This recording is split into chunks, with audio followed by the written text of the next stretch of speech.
hindi automatic na kung mauubos ang membership ng ICC, mapapawala na si Tatay Digong. Sa totoo lang po, yung mga bansa ng European Union, dahil sila naman talaga ang nagpasimuno nitong ICC, mananatili pong mga miyembro yan, miski sila lahat ay mga kaalyado ng Amerika.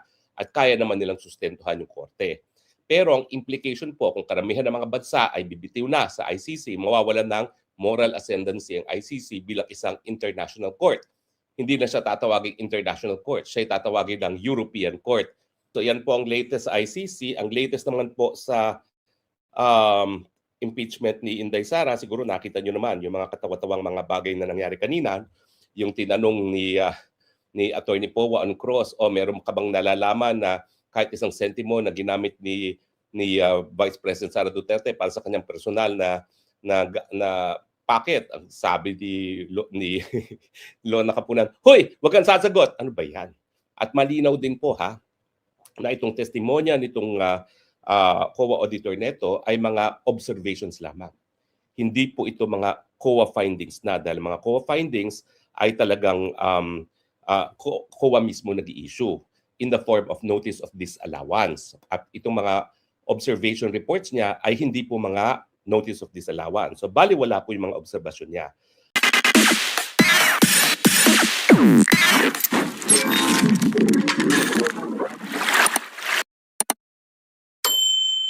Unahin po muna natin itong mainit-init pang balita.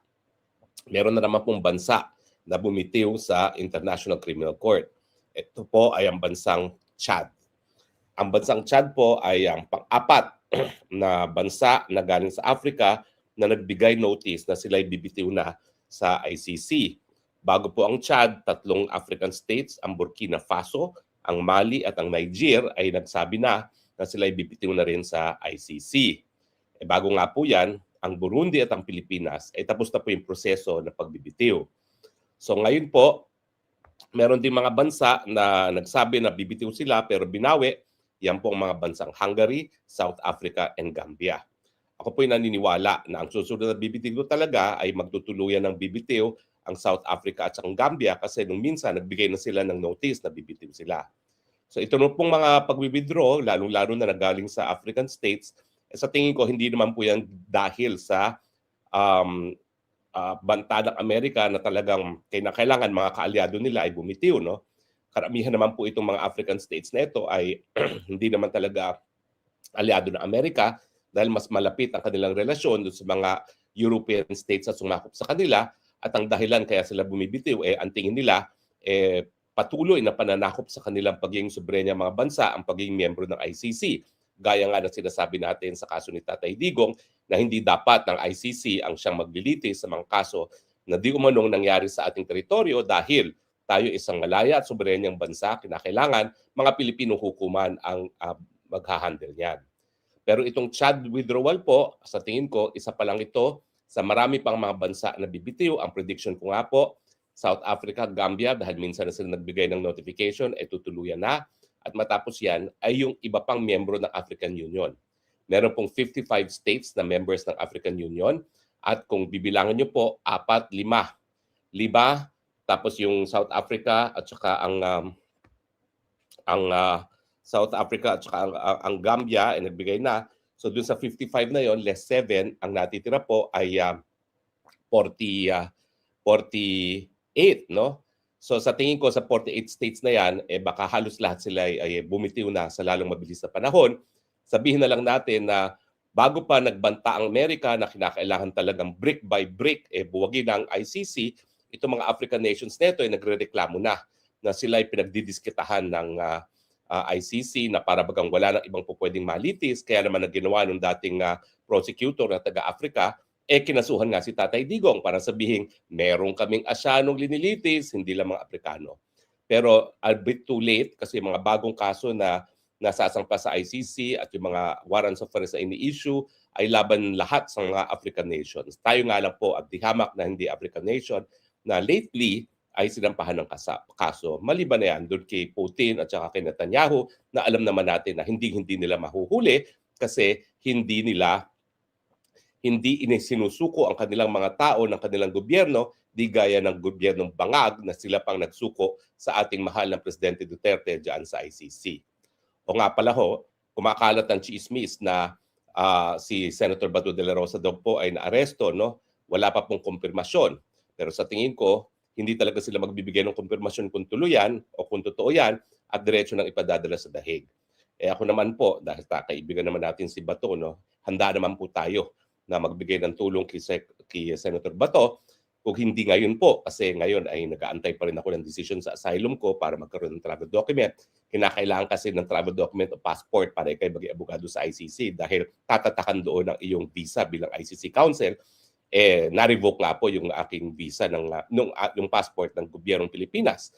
Inaapila ko po yan, o di naman kaya, inaantay ko yung decision ng Austria dahil kapag ako'y nabigyan ng asylum, bibigyan din ako ng travel document.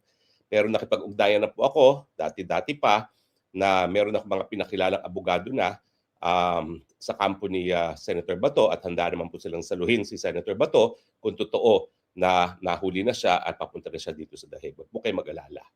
Come to think of it, bagamat alam ko ang sentimiento ni General Bato, si Senator Bato, na ayaw niya magpakulong, lalong-lalo na dahil walang jurisdiksyon ng mga dayuhan sa ating mga nasyonal, siyempre, kahit papano, kung totoong naaresto si Senator Bato at ginawa naman niyang lahat para hindi siya maaresto, meron ng kasama ngayon si Tatay Digong doon. At least dalawa na silang maghuhuntahan doon, bagamat alam ko na hanggat maaari, ayaw talagang magpasakop sa jurisdiksyon ni Senator Bato sa jurisdiksyon ng mga dayuhan, gaya na hanggang ngayon, talagang pinagpuputok butsi ni Tatay Digong ang pagkakaroon ng jurisdiksyon ng mga dayuhan sa ating mga Pilipino. Gaya rin ng sentimiento ng mga members ng African Union na isa-isa nang bumibitiw sa ICC. So anyway, yan po ang latest sa ICC. Ulitin ko lang po na hindi automatic na kung mauubos ang membership ng ICC, mapapawala na si Tatay Digong. Sa totoo lang po, yung mga bansa ng European Union, dahil sila naman talaga ang nagpasimuno nitong ICC, mananatili pong mga miyembro yan, miski sila lahat ay mga kaalyado ng Amerika at kaya naman nilang sustentuhan yung korte. Pero ang implication po, kung karamihan ng mga bansa ay bibitiw na sa ICC, mawawalan ng moral ascendancy ang ICC bilang isang international court. Hindi na siya tatawagin international court, siya ay tatawagin ng European Court of Criminal Law, no? European Court of ICC, International Criminal Court, maging European Criminal Court kasi puro Europeans lang ang matitira dyan. At pangalawa, siyempre, yan ay magbibigay dahilan para mag-isip nga ang mga judges ng ICC ano bang paraan para mapanatili na maging miyembro ang mga bansang kasapi sa ICC.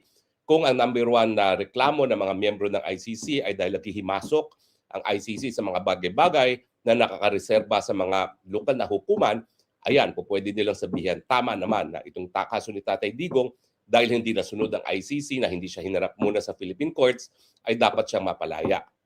Gagawin itong desisyon nito para nga makumbinse yung mga bansa na hindi pa nagbibitiw, na wag muna magbitiw, dahil bagamat nagkamali ang ICC sa pre-trial chamber na maghimasok sa jurisdiction ng mga lokal na hukumang Pilipino, ayan, pwede naman sabihin na nagkamali kami, at dahilan para yung mga bansang umalis na or aalis na ay magbago ng isip. Yan ay kung gusto nila magpatuloy pang ICC. Pero kung sila talagang malalagas. Pag nalagas, hindi lang yan magiging European Court of Criminal Court, pero mahihirapan din sila na magkaroon ng pagtutulungan sa mga estado para sa ebidensya. Bagamat alam naman natin na itong si Bangag, walang kaduda-duda na makikipagtulungan sa ICC, hindi naman nila makukuha yung ganyang pagtulong pagdating doon sa mga ibang bansa na hindi nakasapi ng ICC. At syempre, yung pondo. Nakaduda-duda, kaya ng European Union sustentuhin ang operation ng ICC. Pero ang tanong, gusto ba nila? Dahil ito na nga, may problema na sila na Amerika umaatras na sa gastusin ng pagdidepensa sa Europe at tinataasan ng mga bansang Europe ang kanilang budgetary allocations para sa defense. So kaya ba nila itong karagdagang panggastos, no? Samantalang halos lahat ng European countries may problema na rin sa dumaadagsang numbers sa mga asylum seeker na karamihan naman talaga ay economic migrants. Yung mga dayuhan na gusto lang ng mas mabuting buhay sa Europa, hindi gaya ko na talaga namang dinidiinan, no, at pinipersecute dyan sa Pilipinas. Anyway, so yan po ang latest sa ICC. Ang latest naman po sa impeachment ni Inday Sara, siguro nakita nyo naman yung mga katawa-tawang mga bagay na nangyari kanina. Yung tinanong ni Attorney Powa on cross, meron ka bang nalalaman na kahit isang sentimo na ginamit ni Vice President Sara Duterte para sa kanyang personal na packet? Ang sabi ni Lona Kapunan, "Hoy, wag kang sasagot." Ano ba yan? At naman ganun na mayroon pang huy, no? Tsaka bakit naman ayaw pasagutin? Kung ang answer naman yes or no, bahala naman yung witness na makakasagot, no? At malinaw din po na itong testimonya nitong COA auditor neto ay mga observations lamang. Hindi po ito mga COA findings na, dahil mga COA findings ay talagang COA mismo nag-i-issue in the form of notice of disallowance. At itong mga observation reports niya ay hindi po mga notice of disallowance. So baliwala po yung mga obserbasyon niya. At malinaw din po na walang personal na kaalaman itong witness neto sa kahit anong pangungurakot ni Inday Sara pagdating dito sa kanyang confidential fund, no? So anong napruebahan ngayon ng prosecution? Well, yun lang. Mga personal na mga audit observations na wala naman pong bisa dahil wala naman siyang jurisdiction, wala siyang kapangyarihan na magsabi na mali itong mga paggagastos nito. Yan po ay tanging po pwede lang gawin ng COA sa pamamagitan ng notice of disallowance. Importante po na nabuking itong witness nito nang sinabi niya na si VP Sara lang ang kaisa-isahang VP na mayroong confidential fund. Meron naman palang confidential fund si dating VP Binay. At dahil hindi naman siya ang nag-audit kay VP Binay, hindi niya alam, hindi niya makukumpira kung paano na-liquidate ni VP Binay yung kanyang confidential fund at hindi niya maihahambing ito sa pag-liquidate ni VP Sara sa kanyang confidential fund. All in all, ano ang naging puntos para sa depensa? Una-una, walang COA notice of disallowance. Lahat ng mga sinasabi ng testigo, personal niyang obserbasyon. Pangalawa, walang pruweba na nangurakot si VP Sara. Pangatlo, limitado ang mga obserbasyon itong si Wamil sa kanyang mga audit observations at hindi po pwede magkaroon ng legal conclusion. Tapos, na-establish po ng depensa na walang first-hand information itong si Wamil sa pangungurakot at saka siyempre yung argumento na yung medical at saka food assistance ay pwede naman pong magamit as part of confidential funds kasi siyempre yung pinanggagalingan naman ng mga confidential information may mga pangangailangan din para sa pagkain at para sa gamot. So sa tingin ko, matapos ang 12 days, matapos ang 25 million times 12, magkano na ba yun? 25 million times 10 is 250 million times 12. After 300 million, wala pa rin napuntuhan. Wala pa rin napatunayan pangungurakot. Wala pa rin napapatunayan na pagtaksil sa tiwala ng taong bayan ang prosekusyon dito po sa patuloy na paninira kay VP Sara. Agree ba kayo or disagree? Well, kung agree kayo, like and follow me. At kung hindi naman, bahala kayo sa buhay ninyo. Ito po inyong Spoksagbayan nagsasabi, I love you, Philippines. You're the only country that I have.